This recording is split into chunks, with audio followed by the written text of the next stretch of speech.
Oi, pessoal! Vamos começar a resolução das questões de raciocínio lógico da prova de ontem, de técnico do TJPE. Vamos resolver as 5 questões passo a passo. Lembrem que a gente bateu muito nessa tecla da importância de raciocínio lógico de português, dessa parte geral, que havia a necessidade de acertar 11 questões de um total de 15. E conforme foi previsto, 10 questões de português, 5 de raciocínio lógico, porque não estava lá determinado como é que seria essa distribuição, mas a gente estava apostando que seriam 5 de raciocínio lógico. Claro que eu sei que a vontade de todo mundo é que fosse o contrário, né? 10 de raciocínio lógico e 5 de português. Mas já era previsível que fossem 10 de português e 5 de raciocínio lógico. Gente, o ponto de corte ficou pesado. Eu acredito que muita gente talvez não tenha conseguido chegar nas 11 questões e fica sempre aquela situação, eita, Eduardo, teria como anular alguma? Algum é passível de anulação? Perceba, pelo histórico da banca, dificilmente ela anula. A característica da IBFC é que anula quando realmente não há uma resposta. Quando não há uma resposta, por mais que a gente conteste, dificilmente ela anula. Mas existe uma questão de raciocínio lógico que já está sendo muito badalada ontem, desde que concluíram a prova, que divulgaram, enfim, que seria a da bicondicional. Realmente existe argumento para a gente tentar anular ela. Tá? Existe um argumento teórico, existe uma base, porque as questões, há duas alternativas que meio que, além da alternativa correta, que é a contradição, há duas alternativas que, para justificar que uma está errada, a outra estaria certa, e vice-versa. Ou seja, então a gente teria basicamente duas alternativas corretas, ou seja, a da contradição e outra, o que, em tese, é argumento suficiente para que a questão seja anulada. Então a gente vai debater também sobre esse assunto e contem comigo para o que precisar, se alguém precisar de alguma ajuda para essa parte do recurso, eu vou debater a situação dela e se alguém precisar de alguma coisa, pode falar comigo, tem aí o meu WhatsApp, inclusive, meu WhatsApp está aí na tela. Qualquer uma dessas 5 questões, se não ficou claro, se tiver alguma dúvida, alguma situação delas, pode mandar um WhatsApp para mim, ô Eduardo, essa parte aqui, esse passo eu não entendi, essa situação eu não entendi, assim como se quiser mandar alguma sugestão, alguma dúvida, alguma crítica, fica à vontade, manda mensagem para mim pelo WhatsApp, que a gente debate, estamos juntos, e eu quero que a gente possa construir uma caminhada vitoriosa, uma caminhada de conhecimento, e assim, caso não tenha tido êxito na prova de ontem, se for fazer a de nível superior, organiza aí o que precisa melhorar, tá? Nessa semaninha, principalmente em raciocínio lógico, você já tem aí um perfil, já tem um comportamento da banca. Na nossa isolada, a gente trabalhou muito, porque o perfil da IBFC, ele tem um padrão, tá? Então, ele tem um comportamento. Então, como eu havia comentado, olha, deve cair questão de probabilidade, vai ter muita questão de proposição. Então, a IBFC, ela puxa mais para essa linha aí do raciocínio lógico, como puxou. Deve ter, como o edital era extenso, então deve ter mais de um assunto agregado em uma única questão. Então, aí tem uma questão que teve porcentagem e teve probabilidade. Então, uma das questões de probabilidade tem basicamente igual no meu simulado, com 12 questões inéditas que eu fiz no padrão da banca. Então, tem uma que é basicamente, se eu não me engano, é a questão 3, que é basicamente igual. Então, a gente vai rever, no caso, quem fez a prova ontem de nível médio, vai fazer a de superior, vai precisar rever o que é que precisa melhorar. Ah, eu fiz a de nível médio, meu desempenho não foi bom, eu não vou fazer a de nível superior. Tudo bem, mas não é hora de baixar a cabeça, não é hora de desistir, é manter o foco, identificar o que precisa melhorar, o que precisa crescer, o que precisa aproveitar de uma forma mais completa para poder seguir em frente e colecionar aprovações. Eu quero que vocês tenham a seguinte dor de cabeça. Eu torço para que vocês tenham a dor de cabeça de ter mais de uma aprovação e ter que decidir, meu Deus, onde eu vou ficar? Então, essa é a dor de cabeça que eu desejo para vocês. Mas, para isso, a gente precisa ter dedicação, ter foco, tá? Então, não baixa a cabeça. Vamos aqui trabalhar as 5 questões. Vamos seguir juntos, unidos, para essa caminhada vitoriosa que eu tenho certeza que vocês vão ter. A primeira questão, justamente a questão da polêmica, que é a questão da bicondicional. Nós temos Carla é paulista ou Renata não é cearense, se somente se Carla não é paulista e Renata é cearense. A respeito da proposição composta pela operação lógica bicondicional, assinale a alternativa correta. Pessoal, inicialmente, o que é que a gente tem aqui? Vamos comigo. Nós temos uma primeira parte da condicional que tem um ou, A ou B, e aí eu tenho a estrutura condicional, bicondicional, perdão, e a segunda parte que tem um i. Então eu tenho C e D. Pronto. Então eu tenho as duas partes que a bicondicional une aqui e a gente tem uma parte com o, outra parte com i. Esse é um primeiro ponto. É importante, pessoal, quando a gente está falando de proposições lógicas, tabelas verdades, conectivos lógicos, é importante que a gente observe, que a gente tenha um, uma tranquilidade de saber cada conectivo, qual é o seu comportamento, qual é a sua característica, porque isso vai facilitar na resolução das nossas questões, da estratégia de escolher a melhor estratégia para resolver a questão, tá? Então, o que é que a gente tem aqui? Uma bicondicional. Vamos só recapitular um pouquinho. A ideia da condicional, quando eu tenho, por exemplo, A então B, qual é a ideia da condicional? Toda vez que a condição ocorre, essa setinha significa que para ser verdadeiro, eu tenho que ter a consequência ocorrendo. Então, essa setinha, quando eu tenho na condicional, ela diz que toda vez que a primeira é verdade, a segunda tem que ser. Tanto que, quando tem esse cara verdade e esse cara falso, como eu tenho essa setinha indicando essa obrigação, não pode ser falso aqui, é a situação que é falso. Como a obrigação está só nesse sentido, uma vez que não acontece a condição, aqui na consequência, o que vier a acontecer não tem problema, é verdade. Quando a gente está falando da bicondicional, eu tenho a setinha indo e voltando. O que é que a gente tem nessa construção? Então, vamos entender o conceito, vamos entender cada conectivo. Aqui eu tenho o seguinte: a setinha está indo e está voltando. Então, esse primeiro, ele obriga, implica no segundo, mas o segundo obriga, implica no primeiro. Então é por isso que a gente diz que tem uma bicondicional. Eu tenho uma condição indo, uma condição voltando. É por isso que é uma bi-implicação. Eu tenho uma implicação para vir, mas eu tenho a implicação para voltar. Obriga a ir, obriga a volta. É por isso que, nesse caso daqui, seria verdadeiro, mas nessas situações aqui, ó, verdade e falso e verdade, a gente tem essas duas situações como falso. Por quê? Porque aparece um dos itens como verdadeiro e existe a obrigação do outro ser e não é. Esse daqui obriga esse ser, então não é. Então, lembra que a bicondicional, ela implica, ela obriga a ida e a volta. Mas, Eduardo, e quando as duas são falsas? Não tem problema. Como ela é falsa, ela não obriga. Então, não há obrigação de ir, não há obrigação de voltar. Não tem nenhum conflito nessa característica. Então, aqui eu tenho como verdadeiro. É importante que essa parte conceitual a gente chegue na prova com um conceito bem firme de cada conectivo desse, porque vai facilitar a organização das ideias e chegar à melhor solução do problema.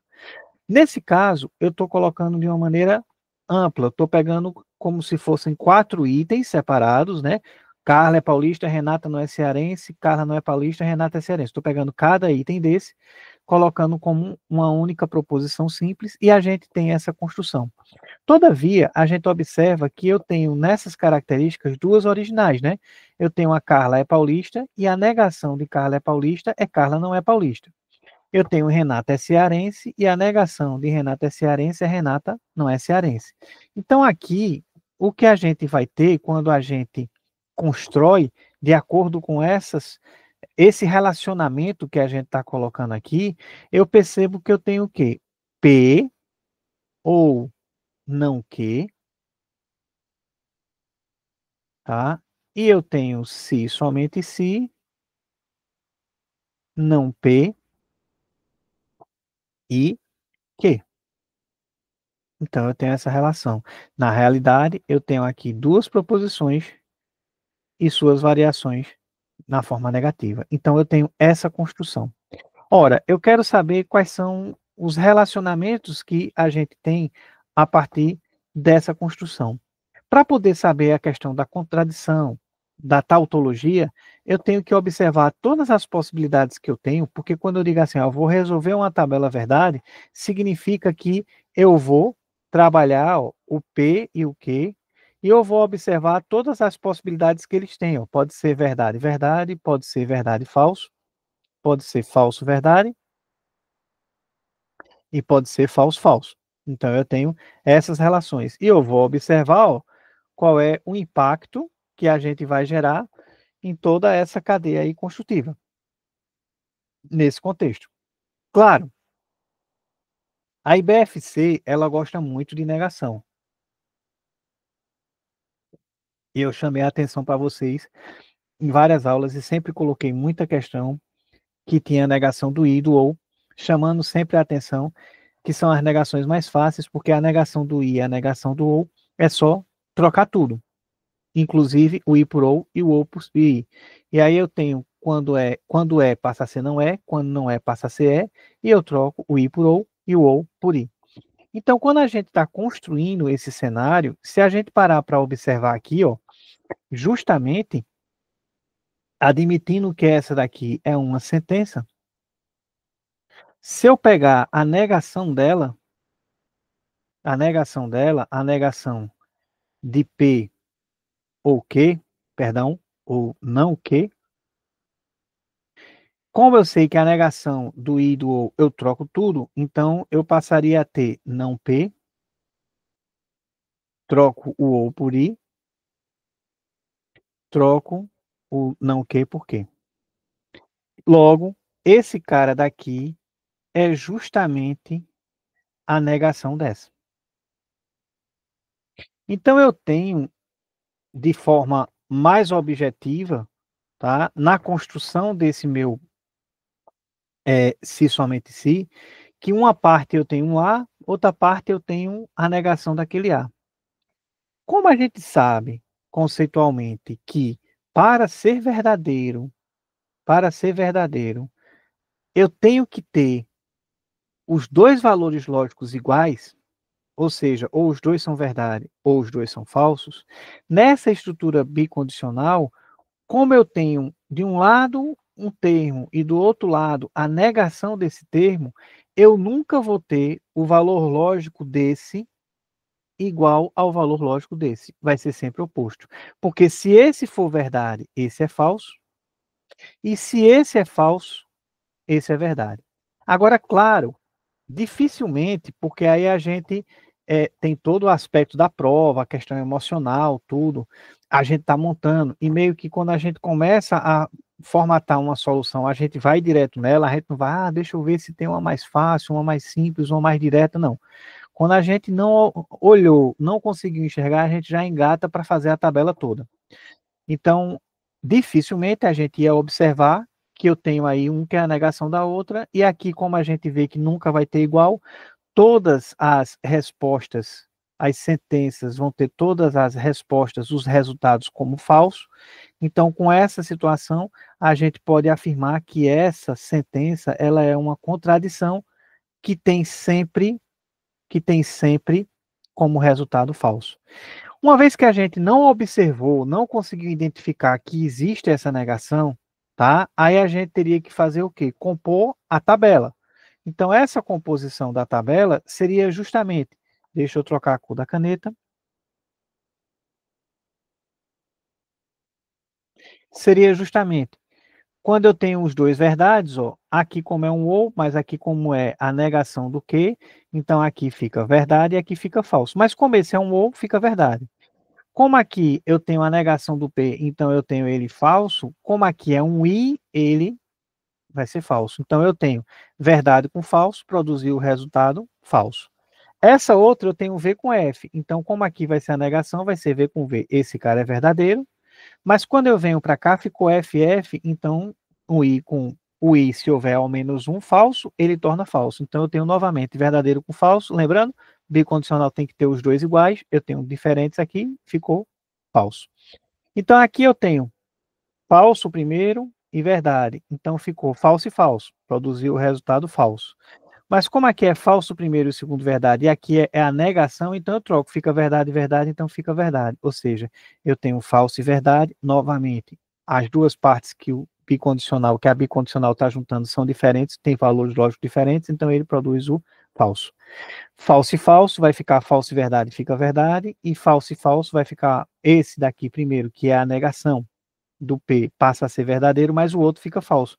No I, para ser verdade, tem que ter os dois verdades, então esse cara daqui vai ser falso, verdade com falso, falso, ou seja, estruturando ele na tabela, a gente também conclui que eu teria todas as respostas, todos os resultados falsos. Então, na nossa análise aí do que a gente encontrou do resultado, a gente teria a alternativa correta B, que é justamente a indicação da banca para o gabarito, tá?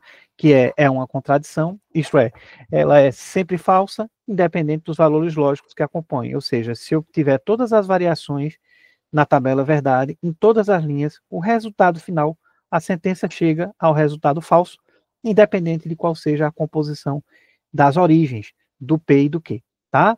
Claro, tautologia seria se todos fossem verdade, não é?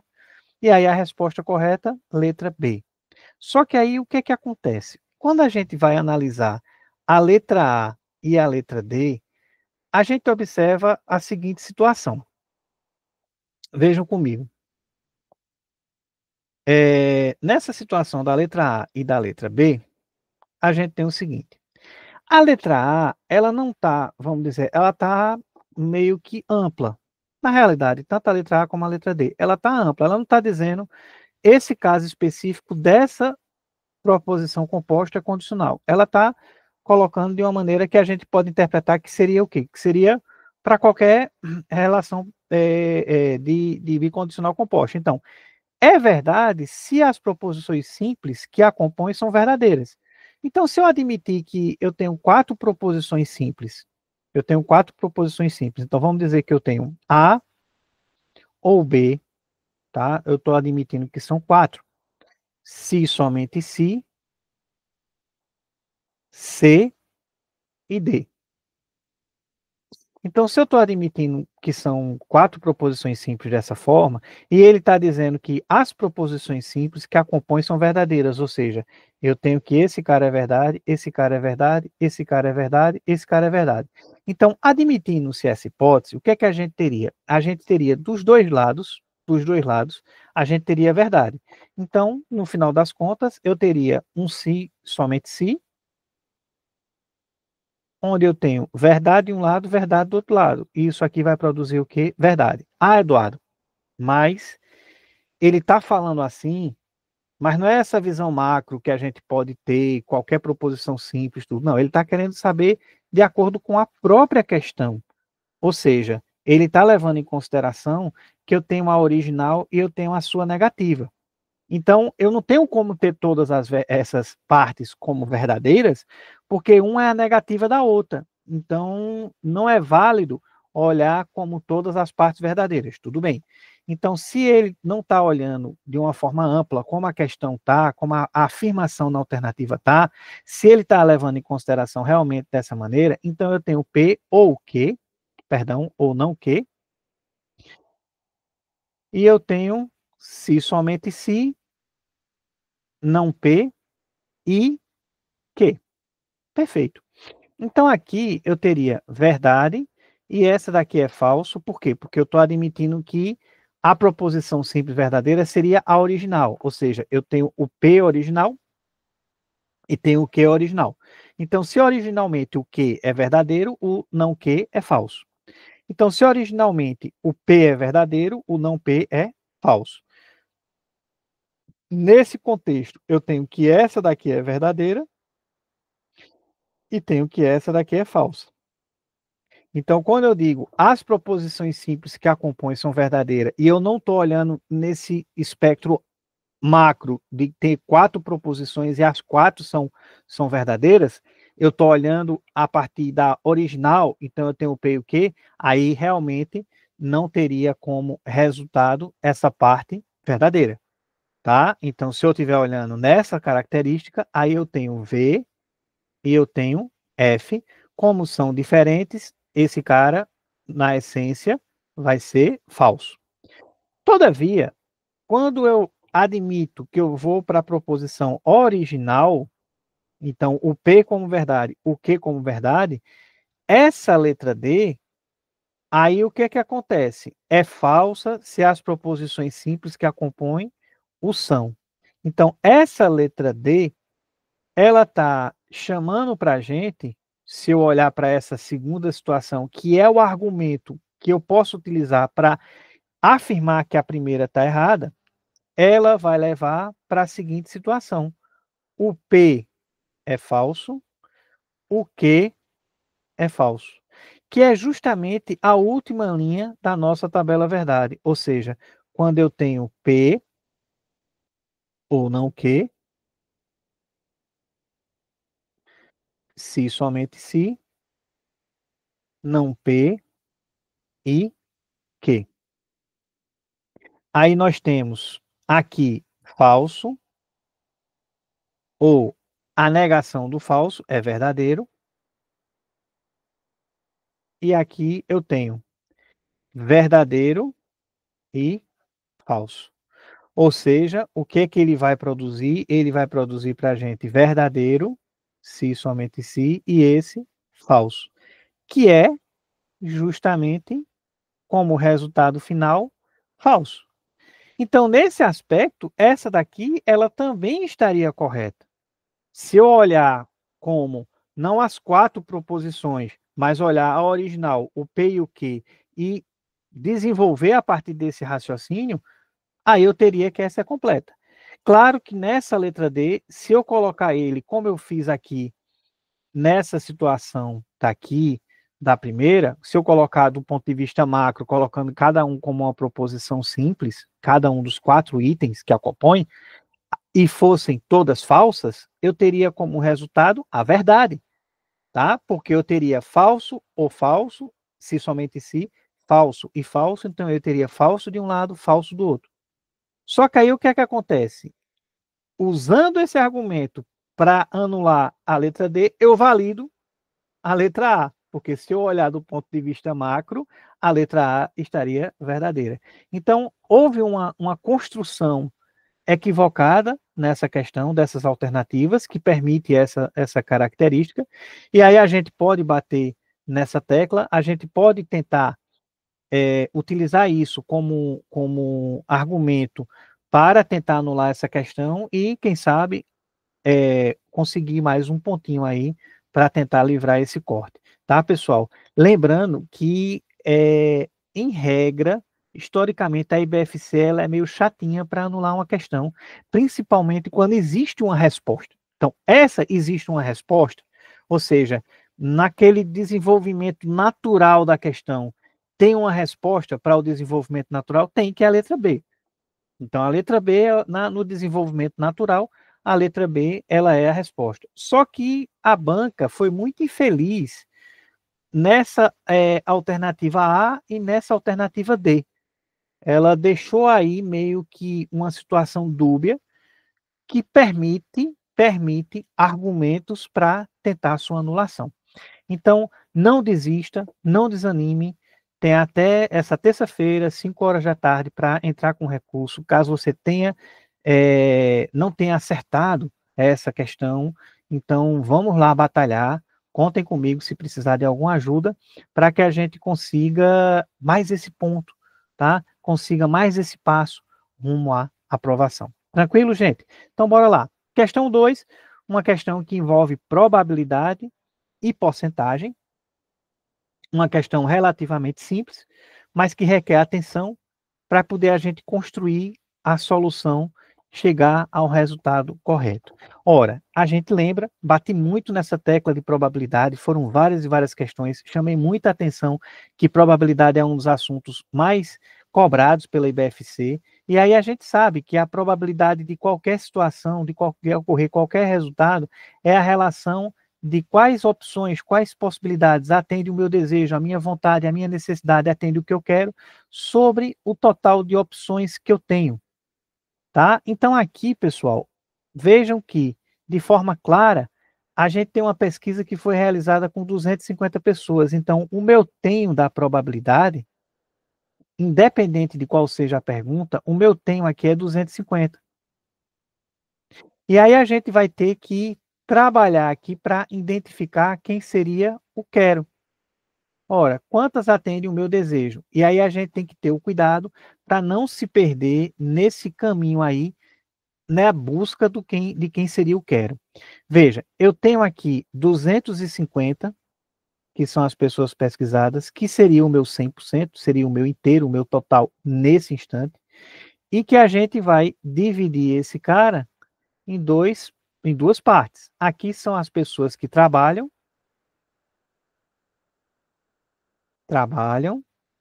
e aqui as pessoas que estudam, certo? Então, o que que a questão trouxe para a gente? A questão trouxe para a gente, deixa eu trocar aqui a cor, a questão trouxe para a gente que 40% das pessoas trabalham. Então, eu tenho 40% das pessoas que trabalham, e eu tenho, nesse caso, 60% das pessoas estudam. Por quê? A soma daquelas que trabalham com estudam vai produzir o quê? O inteiro, o total, que é 100%. Claro que aqui, para encontrar essas porcentagens, a gente poderia fazer aquela regrinha de 3 clássica, colocando 250 está para 100, quanto é que vai estar 40%? 250 está para 100%, quanto é que vai ser 60%? E a gente, nesse relacionamento, resolver, poderia. Mas o que, que eu chamo a atenção, e eu bato muito nessa tecla quando a gente está trabalhando com porcentagem, que a gente, quando tem 10%, pessoal, 10% é 10 por 100. Cortei 0 com 0, fiquei com 1 sobre 10. Ou seja, encontrar 10% nada mais é do que dividir por 10. Então, todas as vezes que eu quiser, que eu precisar de uma porcentagem que ela esteja relacionada de alguma forma com o 10%, a melhor estratégia é a gente encontrar quem é 10% e a partir dali calcular o valor adequado para a minha necessidade. Então, veja, 10% é dividir por 10. 250 dividido por 10 dá quanto? 25. Massa. Como eu quero 40%, eu quero 4 quantidades de 10%. 40% são 4 vezes 10%. Então, eu vou pegar aqui, ó, 4 vezes 25. Ou seja, eu tenho 100. Aqui, 60% são 6 vezes 25, ou 250 menos 100, tá? Que daria 150. Então, eu tenho 100 aqui, eu tenho 150 aqui. Certo? Aí, o que é que a gente vai ter mais aqui? Vamos ver o que a gente vai construir agora. Ora, desses 100%, a gente observa que tem carro próprio e transporte público. Desse daqui, carro próprio, transporte público. Vejam, entre os que trabalham, 30% se deslocam utilizando transporte próprio, carro próprio, automóvel próprio. Então, 30%, gente, vai ser 30% de quanto? Vai ser 30% de 100. 30% de 100 é quanto? 30. Aqui, se 30% usa o automóvel próprio, carro próprio, então transporte público são 70%. 70% de 100 dá 70. Carro próprio, automóvel próprio, aqui seria quanto? Cuidado, porque a gente tem essa sequência e aí muitas vezes no enunciado ele faz uma trocazinha. Se a gente não prestar atenção, a gente perde, porque a gente vai precisar do valor, do resultado correto do valor que eu estou encontrando. Então aqui ele bota 90%, mas 90% vão ser de transporte público. Então eu tenho aqui, ó, 90% e aqui eu tenho 10%. 10% de quanto? De 150. 90% de quanto? De 150. 10% de 150 é dividir por 10, então dá 15. 90% de 150, ora, se eu de 150 tirei 15, eu fiquei com 135. Então, é importante que a gente faça essa parte aí para identificar esses valores, para poder conseguir realizar, identificar, encontrar o valor que a gente precisa na probabilidade. Ou seja, aqui eu fiz a tabelinha, ó, e aí a gente encontrou que automóvel próprio são 30, automóvel próprio são 15. Então, como a gente quer saber a probabilidade, tá, da pessoa se deslocar utilizando a automóvel próprio, então eu tenho aqui a relação de quero sobre tenho. Nós temos no total de opções a quantidade de entrevistados, então eu tenho 250. E aqui no quero, eu tenho 30 pessoas que trabalham, têm automóvel próprio, 15 pessoas que estudam, têm automóvel próprio. Então eu tenho 30 mais 15. Ou seja, a minha probabilidade aqui vai ser igual a 45 sobre 250, que dá igual a 0,18, que dá igual a 18%. Certo, gente? Tranquilo? Então vejam, uma parte da questão abordando porcentagem e, em seguida, a gente responde a probabilidade. E aí a gente tem como alternativa correta letra D, 18%. Certo? Então, mais uma questãozinha. Vamos para a próxima questão.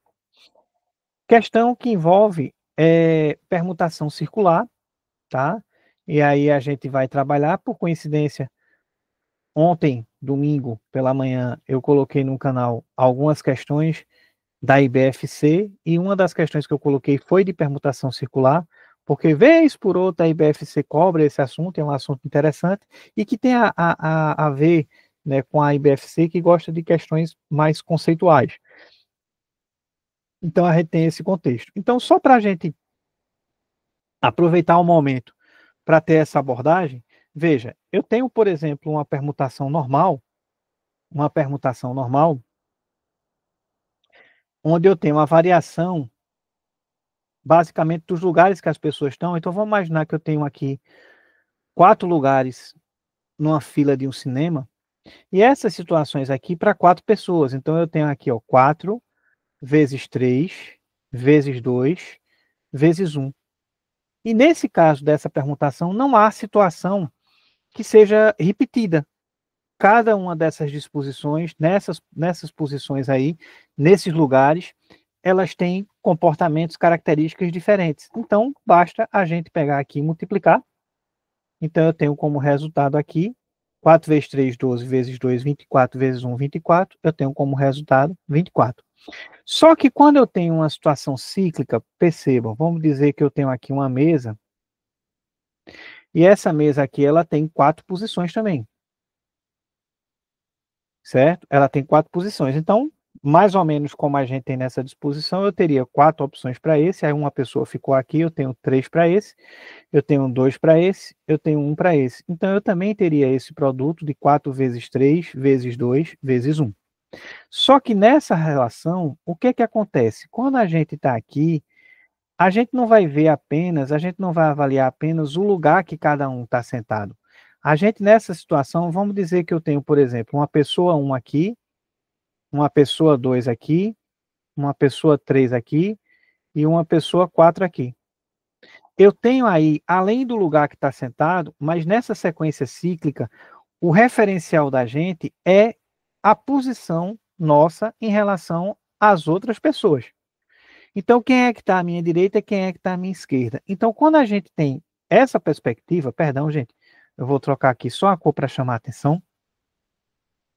Quando a gente tem essa perspectiva, pessoal, aí veja, vamos dizer que eu coloquei aqui, ó, a pessoa 1 aqui, nessa cadeira, a pessoa 2 aqui, a pessoa 3 aqui, perdão, bati de novo, a pessoa 3 aqui, tá, porque está enganchando aqui, peraí, pessoa 3 e pessoa 4. Veja, nessa situação rosa aqui, que a pessoa 1 está aqui, ela tem quem? Ela tem à direita a pessoa 4, ela tem à sua esquerda, né, a pessoa 2. Quando eu olho aqui nessa posição, a pessoa 1, ela tem à direita a pessoa 4, ela tem à esquerda a pessoa 2. Ou seja, essa disposição rosa e essa amarela representa a mesma relação, o mesmo relacionamento quando eu estou olhando o referencial à posição que cada um está ocupando em relação aos outros. Então, nessa relação cíclica, a gente vai ter 4 situações que elas vão representar a mesma coisa. Então, eu teria aqui essa situação dividido por 4. Então, nesse contexto, aqui, tá? Eu tenho como resposta, na sequência cíclica, 6, e não 24. Então, na sequência cíclica, a gente vai olhar, a gente tem essa preocupação em relação às posições que os termos, os elementos, no caso aqui as pessoas, estão ocupando. E é justamente esse ponto que a gente vai ter, esse diferencial que a gente vai ter nessa questão. Por quê? Porque aqui, quando eu falo nessa mesa, percebam, vamos imaginar aqui que eu tenho como anfitriões, tá? Eu tenho como anfitriões nessa situação aqui, anfitriões, tá? Então vamos dizer que anfitrião aqui seriam as pessoas A e B. E convidado seriam C, D, E, F, G e H. Os convidados que estão nessas sequências aqui, veja que é como se fosse a fila de um cinema. Eles estão numa sequência, eles vão ocupar aqueles lugares.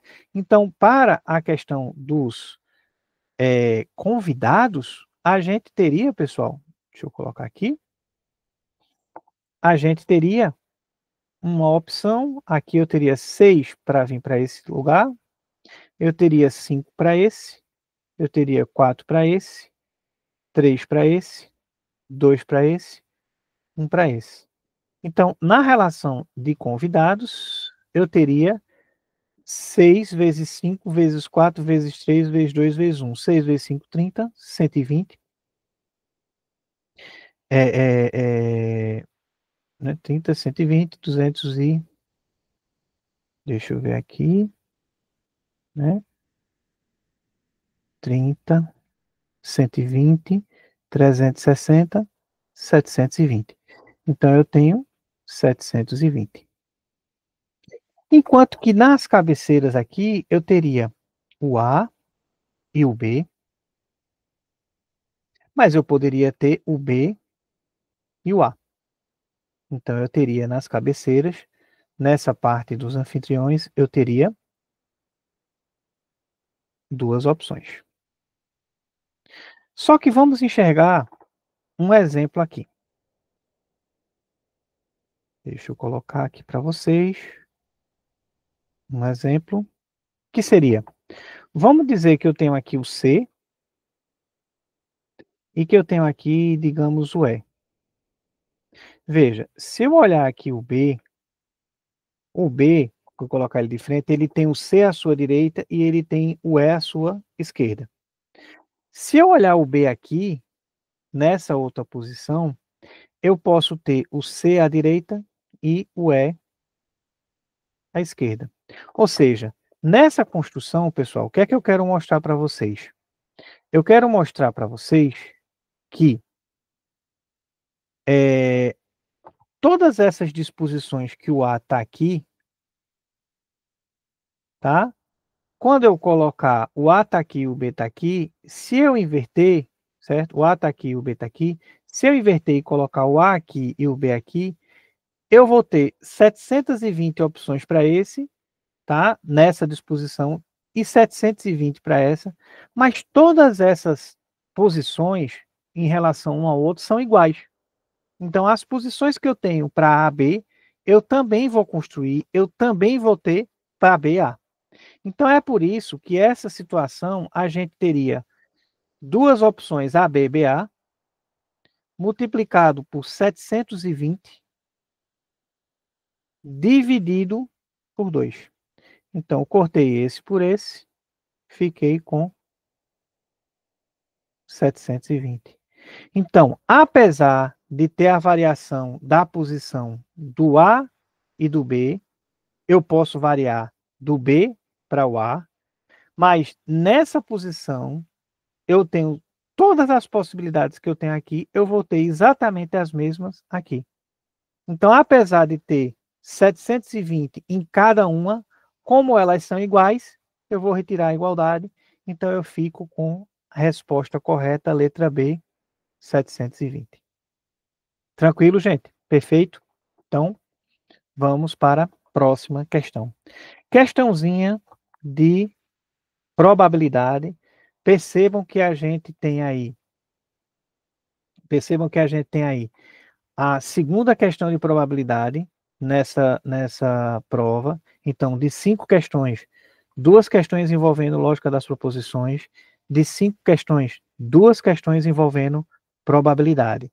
Então, percebam que a gente tem, assim, existe um padrão da IBFC, eu bati muito nessa tecla, que ela gostava de alguns assuntos, uma surpresa foi não ter uma questão de sequências, tá? Porque a IBFC gosta muito de sequência também, então pode ser que seja a cereja na prova de nível superior, a gente tem uma sequência, tá? Então a gente vai fazer uma revisão quinta-feira, na próxima quinta-feira a gente vai ter um aulão de revisão, e aí eu vou colocar sequência, vou colocar proposições, vou colocar análise combinatória, então a gente vai trabalhar muito esses itens para chegar com tudo para quem for fazer a prova de nível superior, tá? Então, probabilidade, essa questão, pessoal, é basicamente igual a uma das questões que eu coloquei no simulado. Também um dado com 6 faces lançado 2 vezes. Detalhe na questão que eu coloquei no padrão da IBFC, que eu criei no padrão da IBFC, é porque eu coloquei que a soma dos dados fosse maior que 10, certo? Então eu coloquei qual é a probabilidade da soma ser maior que 10, mas é basicamente o mesmo raciocínio, a mesma situação para a gente resolver. Percebam?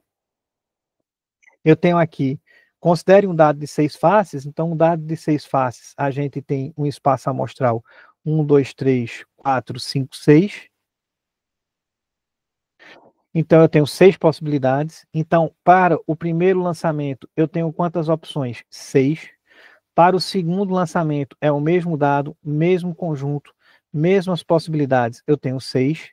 Perceba que esses dois momentos, lançar o primeiro e lançar a primeira vez, porque é o mesmo dado, lançar a primeira vez e lançar a segunda, são dois eventos que são independentes. Como assim independentes, Eduardo? Porque ao realizar um lançamento, independente do valor que der, não vai ter nenhuma consequência, nenhuma pendência, nenhuma dependência no segundo lançamento, ou seja, são dois lançamentos independentes. Joguei um, pode dar qualquer um dos 6, joguei outro, pode dar qualquer um dos 6. Então, quando a gente tem esse tipo de situação, que os resultados em cada ação que está sendo realizada são independentes, para saber o total de opções, a gente basta multiplicar. Então, eu tenho aqui, ó, 36 possibilidades diferentes de resultado.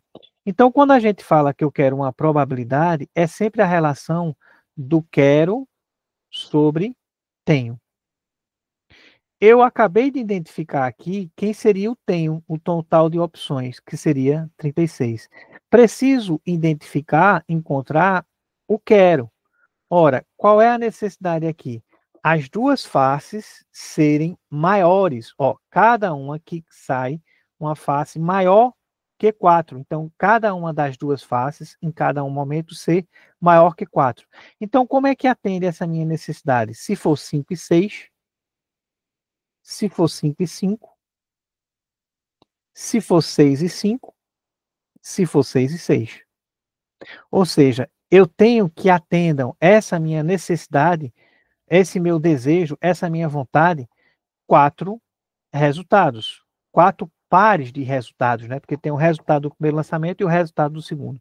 Então eu tenho aqui 4. 4 de 36. Posso dividir ambos por 4, então 4 por 4 dá 1, 36 por 4 dá 9. Então a resposta correta para essa probabilidade 1 de 9. Claro, alguém me pergunta, Eduardo, e se eu considerar que são eventos independentes mesmo e calcular a probabilidade de um e a probabilidade de outro? Veja, sempre que eu tenho uma quantidade de probabilidades que está relacionada. Se eu digo que eu quero saber qual é a probabilidade de acontecer A e B, eu vou multiplicar. Se eu quiser saber a probabilidade de acontecer A ou B, eu vou somar, observando se existe alguma interseção, observando se são eventos independentes. Então, aqui, eu também poderia chegar ao resultado admitindo o seguinte: qual é a probabilidade de, no primeiro lançamento, tá? No primeiro lançamento, qual é a probabilidade de dar maior que 4? Ora, maior que 4 seria 2 de um total de 6, ou seja, simplificando aqui, dá 1/3. No segundo lançamento, qual é a probabilidade de dar maior que 4? Também duas opções. Por que duas opções? Só para a gente deixar aqui bem claro, pessoal. Só para a gente deixar aqui bem claro, olha, pode ser o 5 e pode ser o 6. São as duas opções das 6 que são maiores. Então, 2 de 6, ou seja, 1/3. Então, a probabilidade de acontecer A e B vai ser o produto das duas. Então, 1 vezes 1, 1. 3 vezes 3, 9. Ou seja, teria que dar igual ao resultado que a gente encontrou. A gente pode fazer também dessa situação, encontrar a probabilidade para o primeiro, a probabilidade para o segundo, e como eu quero que aconteça nas duas, A e B, aí eu multiplico. Alternativa correta, letra C de central, 1/9. Tranquilo, gente? Perfeito. Então vejam aí a importância de probabilidade. Bate muito nessa tecla. A gente resolveu muitas questões nas listas de revisão, na premonição. Vídeo extra com teoria bem mastigada. Vocês lembram da teoria bem mastigada no vídeo extra que tem lá no vídeo complementar? Eu espero que todos tenham assistido. E lá tinha bem detalhado o conceito, a teoria, cada particularidade, para que a gente tenha esse embasamento importante de probabilidade para que não tenha qualquer dificuldade em nenhuma questão. Então, nessa questãozinha aí, quarta questão, né? 1/9, alternativa correta, letra C. Para encerrar a nossa maratona aí de questões, a nossa resolução de questões da prova de técnico judiciário do TJPE, nós temos uma questão que é essa questão vai para a zona de conforto, essa questão é uma questão de proposições compostas que é dentro daquele cenário tradicional que se pede questões de tabela verdade. A gente resolveu muitas e muitas e muitas questões desse tipo. Eu tenho certeza que essa daí vocês tiveram muita tranquilidade para responder. E aí a gente tem o quê? A gente tem um conjunto de afirmações, então, analise as seguintes proposições compostas. Então, meu irmão é alto e minha irmã é a caçula entre os irmãos. Se minha irmã é a caçula, então, entre os irmãos, então meu primo não é casado. Minha irmã não é a caçula entre os irmãos, ou minha prima é médica. Ou meu irmão é alto, ou meu primo é casado. Veja, ele fala aí, considerando que todas as proposições compostas são verdadeiras, mas nem precisava falar, porque uma vez que ele está enunciando, ele está afirmando algo, a gente parte do princípio que aquelas informações elas são verdadeiras. Claro, o que a gente tem que ter cuidado em se tratando da IBFC é porque a IBFC, vez por outra, pontua, ó, aqui admita que a assertiva 1 e 2 é verdadeira e a 3 e 4 são falsas. Então, ela, vez por outra, faz isso. Admita que todas são falsas, então ela tem essa variação. Mas quando você apenas enuncia e você omite se seria verdade ou falso, a gente parte do princípio que elas são verdadeiras, tá certo? Então, a gente tem esse contexto. E aí a gente vai construir. Outro ponto importante, a IBFC, ela tem em muitas questões, ela tem colocado a pergunta para a gente identificar qual é a incorreta. Nessa prova, ela não perguntou nenhuma da incorreta, mas fica ligado aí, principalmente quem for fazer nível superior, presta atenção, tenha cuidado para ver qual é a necessidade, qual é a pergunta, qual é o desejo da questão. A gente nunca pode esquecer, nunca pode se afastar dessa necessidade de olhar direitinho o que a questão está querendo, tá? Nessa construção que a gente tem, percebam, a gente tem que todas as sentenças são verdadeiras. Aí o que é que ocorre? Eita, Eduardo, nem tem aquela situação clássica de ter uma proposição simples, que a simples é aquela ignição, aquela chave, aquele start.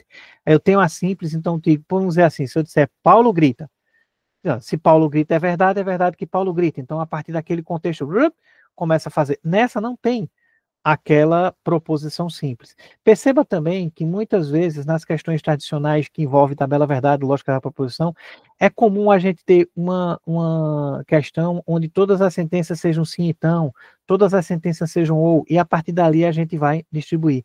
Perceba que aqui ele colocou um i, um sim então, um ou e um ou. Quer dizer, ele pegou quase todos os conectivos lógicos para poder trabalhar para justamente saber se a gente está bem atento aos conceitos. Mas, Eduardo, onde é o pontapé inicial? Veja, eu tenho uma estrutura, por exemplo, condicional aqui, que para ela ser verdade, ela seria verdade se as duas fossem verdade, se for falso e verdade, se for falso e falso. Ou seja, na estrutura condicional, eu tenho 3 pares que produzem o resultado como verdadeiro. Então, essa daqui não é a escolha adequada para a gente começar. Nós temos que começar por uma das sentenças que nos traga uma certeza. Ora, a que traz uma certeza é o I. Porque o I, para ser verdade, todas as partes que ele compõe têm que ser verdadeiras. Então, eu tenho que esse cara é verdade e eu tenho que esse cara é verdade. A partir do momento que eu identifiquei o valor lógico de alguma parte, eu vou olhar, observar para o geral, para ver se aquela informação que eu encontrei aparece em mais algum lugar, para que eu possa chegar ao resultado. Então, veja, minha irmã é caçula entre os irmãos, minha irmã é a caçula, então aqui vai ter que ser verdade. Se é verdade aqui, aqui é verdade. Ora, se é verdade que a irmã é a caçula, a irmã não é a caçula, é o quê? É falso. Então essa daqui é falsa. Ora, é verdade que meu primo é alto, então, perdão, é verdade que meu irmão é alto, então meu irmão é alto, é verdade. Veja que até agora eu não resolvi nada. Eu identifiquei uma certeza, a partir dessa certeza, eu construí o que é que eu consigo concluir com a informação que eu já tenho nessa minha certeza. Agora eu vou analisar os conectivos. Veja, como eu tenho um cientão, eu tenho 3 opções de verdade. Mas o que é que acontece? Toda vez que a condição é verdade, para que a sentença seja verdadeira, a consequência tem que ser verdade. Porque lembrem que a única situação que o sim então é falso é com a vizinha fofoqueira. Então, só é falso sim então a vizinha fofoqueira, que é justamente quando é V e F. Então, eu não posso ter, já que eu sei que a sentença é verdadeira, eu não posso ter VF, tem que ser V com V. Então, meu primo não é casado é V, então meu primo é casado é F. Aqui eu tenho um ou.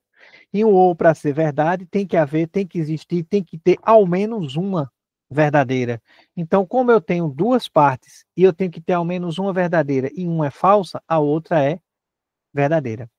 E aqui no ou, para ser verdade, eu tenho que ter um e exatamente somente um, e eu tenho esse cara, então bateu, tranquilo, a gente tem aí a construção da nossa tabela verdade para cada sentença desse cara daí, o resultado que a gente tem para essa disposição que a gente apresentou aí.